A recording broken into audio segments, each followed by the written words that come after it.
Yo les gars, on se retrouve pour une toute nouvelle vidéo très spéciale parce que cette vidéo c'est le chapitre 2 de mon histoire, les aventures de Jean. Donc c'est l'histoire que j'ai écrite moi-même. Donc j'ai sorti le premier chapitre il y a quelques semaines et donc là c'est le deuxième chapitre et le chapitre 3 il sortira dans une semaine tout pile. Donc il y aura chaque mercredi, il y aura des chapitres, des nouveaux chapitres. Mais pendant les vacances, il y aura plus de chapitres.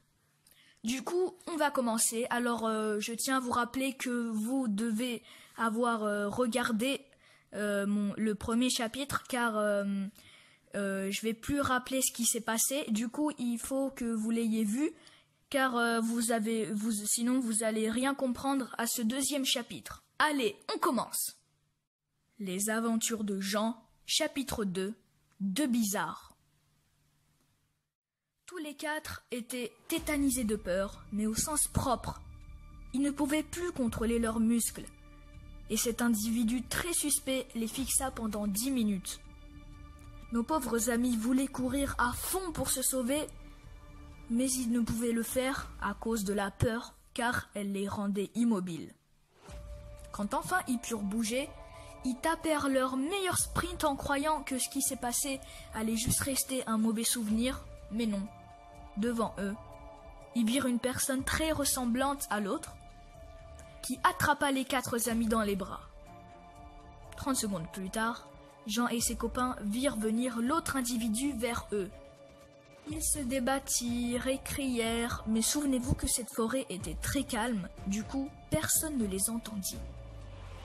D'après les souvenirs de Jean et ses copains, les deux individus étaient âgés d'environ 45 ans. Ils étaient plutôt grands en taille, mais assez maigres. Ces deux types ramenèrent nos quatre amis affolés dans une petite maison. Ils prirent la voiture des deux personnes pour y arriver. Aujourd'hui, Jean et ses copains ne se rappellent plus trop des détails, tellement ils étaient pris par la peur à ce moment-là. Ce qui est bizarre, c'est que depuis que Jean, Tom, Nicolas et Samuel ont rencontré ces gars très bizarres, ces deux étranges n'ont pas sorti un mot. Les adolescents rentrent dans la maisonnette. Ils ressentent quelque chose de très bizarre. Ils ne peuvent plus bien réfléchir. Ils sont perdus, ne comprennent rien à ce qui se passe. Ils ne veulent même plus poser de questions. Ils préfèrent ne rien faire. Rien du tout. L'une des deux personnes étranges les accompagne dans une toute petite chambre. Cette chambre était sale, vieille. Il y faisait très froid. Il y avait seulement 2 lits superposés, une armoire et une fenêtre. Nos quatre amis étaient tellement fatigués que même s'ils étaient curieux de tout savoir, ils préférèrent juste aller se coucher. Le matin, ils se réveillèrent à 9h30. Ils sortirent de la chambre et virent une des deux personnes assises sur le canapé. Ils lui demandèrent: Où sommes-nous? Qui êtes-vous? Que voulez-vous? La personne répondit enfin: Je suis Victor et l'autre c'est mon ami Henri. Et voici pourquoi nous vous avons ramenés ici. Très loin d'ici, il y a une grande montagne et au sommet de cette montagne, il y a beaucoup d'or. On veut être ceux qui prennent tout l'or car comme vous l'aurez remarqué à cette maison très moche, on est pauvres. Et que voulez-vous qu'on fasse? Sachant que seules les personnes qui ont moins de 18 ans peuvent aller jusqu'à la montagne et récupérer l'or, nous voudrions que ça soit vous qui alliez le chercher.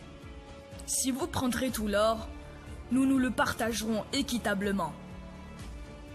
Mais on peut pas faire ça, bande de bizarres! Notre famille doit sûrement s'inquiéter pour nous et on a école, au cas où vous le saviez pas. Mais quelle bande d'impolis! On n'en discute pas, le voyage commencera pour vous mercredi prochain. Et si vous essayerez de vous échapper au moins une fois, ou si vous donnez l'adresse à laquelle vous serez à qui que ce soit, nous vous couperons en petits morceaux les uns après les autres. Si vous réussirez à prendre tout l'or, vous serez à jamais riche. Mais si vous ne réussirez pas à le prendre, nous vous mijoterons vivants. Ils restèrent terrorisés face à la cruauté de Victor. Ils ne savaient pas quoi faire. Ils étaient enfermés dans une sale maison avec les plus grands criminels du monde.